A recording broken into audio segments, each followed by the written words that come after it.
यार एक बहुत पहले मूवी आई थी सीता और गीता, हो सकता है आपने देखी हो, आपने नहीं देखी होगी तो आपके पेरेंट्स ने जरूर देखी होगी।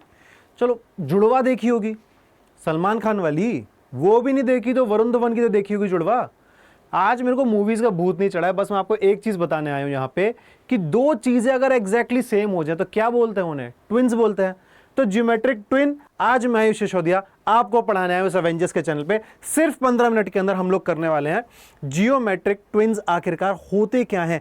कॉन्ग्रुएंसी, ये एक नया वर्ड सर अभी अभी आपने बोला, जो इंग्लिश का एक वर्ड तो है बट समझ में नहीं आया, तो बिल्कुल क्लास के एंड तक ये भी समझ में आ जाएगा कि आखिरकार कॉन्ग्रुएंसी का मीनिंग क्या होता है। तो चलिए भाई समझते हैं। सबसे बेसिक चीज, एक ट्रायंगल के अंदर कॉन्ग्रुएंसी का मतलब होता है ऐसे दो शेप्स जो बिल्कुल एकदम सेम रहने वाली हैं, है ना, जो बिल्कुल एकदम सेम रहेंगी। जैसे कि मान लो मेरे पास एक ट्रायंगल है ए बी सी, फिर एक और ट्रायंगल है मेरे पास एक्स वाई जेड।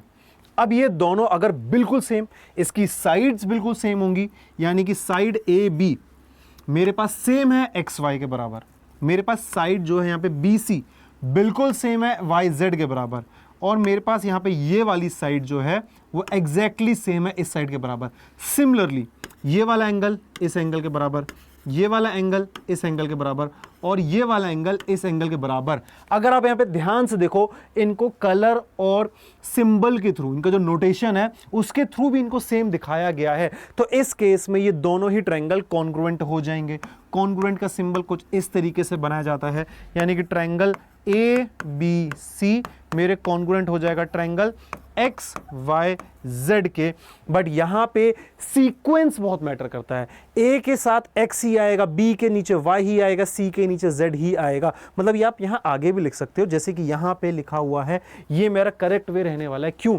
क्योंकि यहां से पता चल रहा है कि ए एंगल एक्स के साथ, बी एंगल वाई के साथ, सी एंगल जेड के साथ, या फिर side A B X Y के साथ होगी, साइड यहां पे बी सी वाई जेड के साथ होगी। समझ में आ रहा है? तो सीक्वेंस बहुत मैटर करता है। आप इसको रोटेट तो कर सकते हो, बट जब आप इसको इसके ऊपर सुपर इंपोज करोगे तो एग्जैक्ट वही शेप आपको फॉलो करनी पड़ेगी। ये चीज आप आगे और ज्यादा डिटेल में समझोगे। बट तीन क्वालिटीज की मदद से मैं यहां पे प्रूव कर सकता हूं कि एक ट्रायंगल दूसरे ट्रायंगल के कॉन्ग्रुएंट है। और वो तीन क्वालिटीज कुछ भी हो सकती है, साइड्स हो सकते हैं, एंगल हो सकते हैं, बट एक वो सीक्वेंस में आना चाहिए, एक ऑर्डर में आना चाहिए। और ऐसे 5 ऑर्डर है मेरे पास, ठीक है। ये रहे मेरे 5 order, side side side, side angle side, angle side angle, angle angle side, और RHS। ये स्पेशल है भाई, थोड़ा लास्ट में पढ़ाएंगे इसको, ठीक है। इसमें बहुत कंफ्यूजन रहता है। बट ऐसे कुछ ऑर्डर जो नहीं है, एंगल एंगल एंगल और साइड साइड एंगल, ये चीज याद रखना।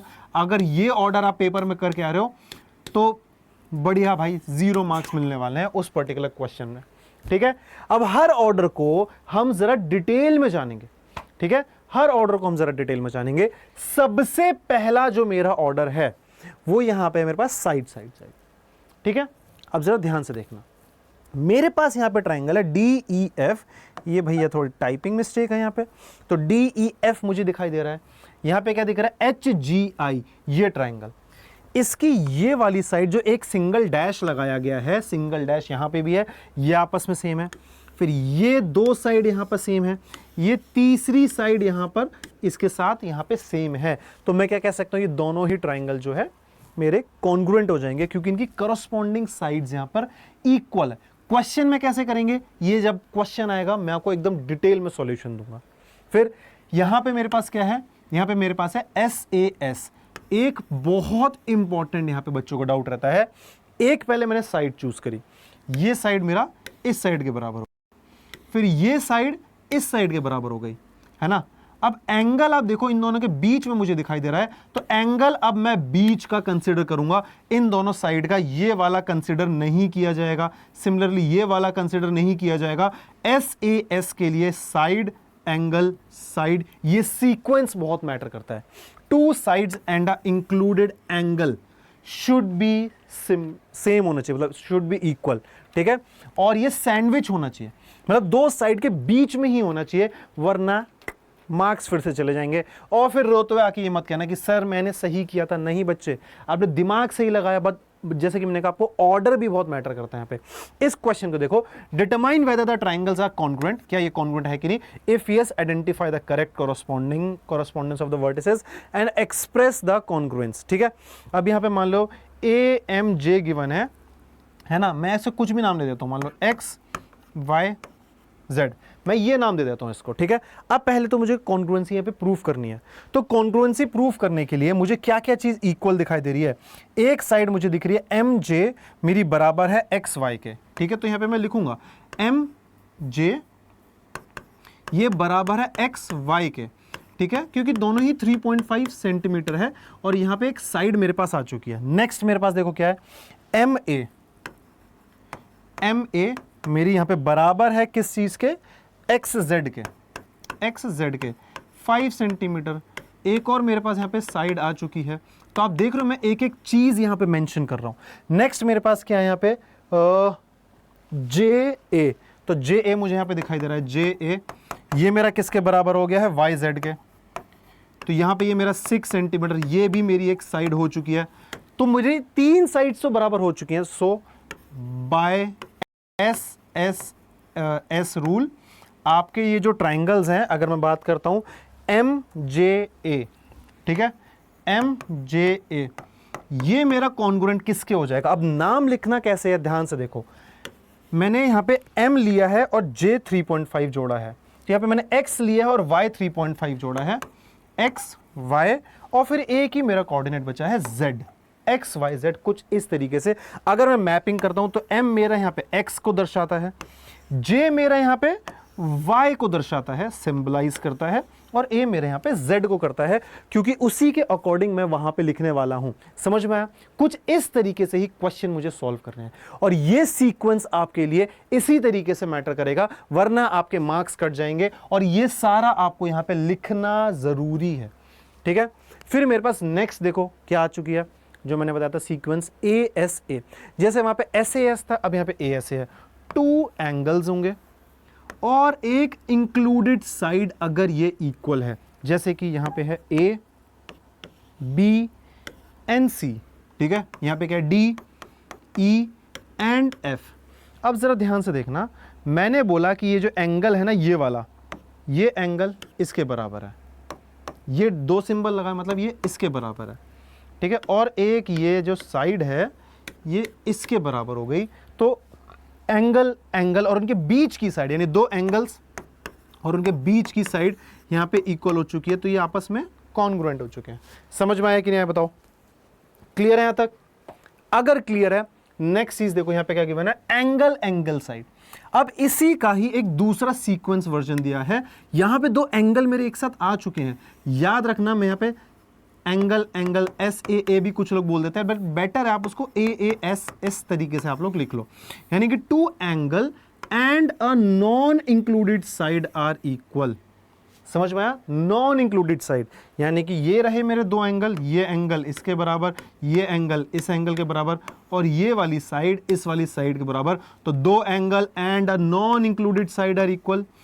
इस केस में ये दोनों ही मेरे इक्वल हो, दोनों ट्रायंगल मेरे कॉन्ग्रुएंट हो जाएंगे। याद रखना, साइड यहाँ पे आउटसाइड है, यहाँ पे साइड जो है इन दोनों के बीच में इंक्लूडेड है, ठीक है। सीक्वेंस मैटर करता है। अभी तक मैंने SSS कर लिया, अभी तक फिर मैंने SAS कर लिया, फिर उसके बाद ASA मैंने कर लिया, फिर मैंने AAS कर लिया। अब जैसे कि मैंने कहा था, सबसे इंपॉर्टेंट वाला अभी भी बचा हुआ है। क्या है सबसे इंपॉर्टेंट वाला?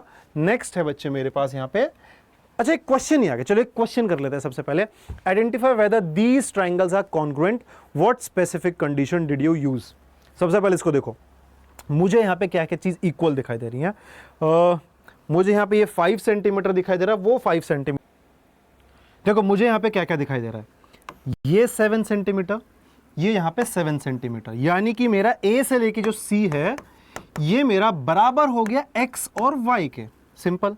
अब मैं आगे देखा, मुझे यहाँ पे 5 सेंटीमीटर दिखाई दे रहा है, यहाँ पर 5 सेंटीमीटर दिखाई दे रहा है, यानी A B ये मेरा बराबर हो गया है एक्स जेड के। बीच में एक एंगल A मेरा बराबर है एंगल C के। तो साइड एंगल साइड, मैंने साइड एंगल साइड के थ्रू यहां पे इनको कॉन्ग्रुएंट प्रूफ कर दिया है। और जैसे कि मैंने आपको कई बार बताया है, नाम का सीक्वेंस बहुत मैटर करता है। अगर यहां पे मैं A B एंड C लेता हूं, A B एंड C ये ट्रायंगल, अब इस ट्रायंगल का नाम मुझे कुछ इस तरीके से लेना पड़ेगा। मान लो A से B में 5 सेंटीमीटर की तरफ मूव किया हूं, तो X से Z की तरफ इस बार मैं मूव करूंगा। X Z और एक ही पॉइंट बचा है मेरे पास Y। आई होप यहां तक आपको बिल्कुल क्लियर होगा। चलिए आगे बढ़ते हैं यहां पे, और यहां पे समझते हैं RHS, जो कि मैंने कहा एक इंपॉर्टेंट रूल है। सबसे इंपॉर्टेंट चीज यहां पे 90 डिग्री देखो, यहां पे 90 डिग्री देखो, ये बराबर होना चाहिए। फिर हाइपोटेन्यूज मेरा यहां पर इसके हाइपोटेन्यूज के बराबर होना चाहिए, और कोई भी एक साइड, समझ रहे हो, चाहे ये इसके बराबर हो और चाहे ये इसके बराबर हो, कोई भी एक साइड, और यहां से मेरा RHS यानी कि राइट हाइपोटेन्यूज एंड एक साइड, इसके थ्रू मैं किसी भी दो राइट एंगल ट्रायंगल को कॉन्ग्रुएंट प्रूफ कर सकता हूं। एक करके भी दिखाता हूं। Show that triangle ABC। अब A से B बनाया और C कुछ इस तरीके से, एक मेरा येलो वाला ट्रायंगल आपको दिखाई दे रहा होगा, ठीक है। एक मैं यहां पे हिलता हुआ ट्रायंगल इस तरीके से बना देता हूं, है ना, ये, और ये A से C एक सेम लाइन है ना। अब RHS से प्रूफ करते हैं, ये 90 डिग्री, ये 90 डिग्री, यानी B एंगल बराबर है एंगल D के। तो एक राइट, फिर हाइपोटेन्यूज यानी कि AC, ये दोनों में कॉमन है, ये दोनों में ही कॉमन है, और कोई भी एक साइड, ये साइड इसके बराबर है। क्यों? स्क्वायर की तो सारी साइड्स आपस में बराबर होती है। तो यहां से RHS यानी कि AD मेरा बराबर हो गया है BC के। तो RHS यानी मेरी सारी साइड्स बराबर तो होती है, तो मैं RHS से प्रूफ किया, बट मैं और भी तरीके से कर सकता हूं। अगर आप जरा ध्यान से देखो, यहां पे मैं SSS से भी प्रूफ कर सकता हूं, ठीक है। ये पेन चलेगा भी बच्चे, रुको एक सेकेंड,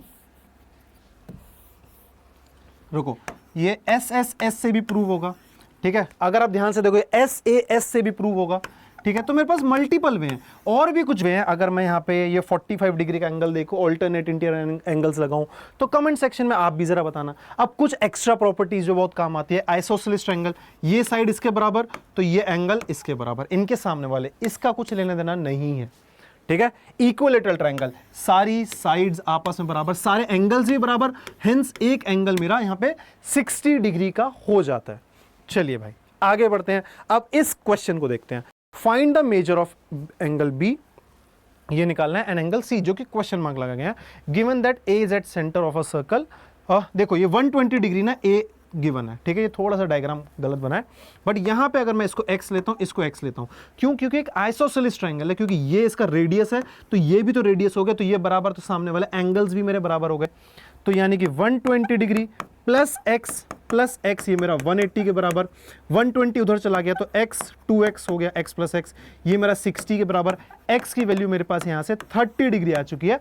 तो बहुत मेरे इजी हैं, बस आपको एक चीज का ध्यान रखना है कि इसका एप्लीकेशन कैसे होगा, है ना। और देखो, आप देख रहे हैं यहाँ पे बिल्डिंग्स के अंदर अप्लाई करा जा रहा है, आर्किटेक्चर में अप्लाई किया जा रहा है, इजिप्ट में उस टाइम पे पिरामिड्स बनाने में भी अप्लाई किया जा रहा है, क्योंकि triangle as a basic shape बहुत स्ट्रॉन्ग शेप रहती है।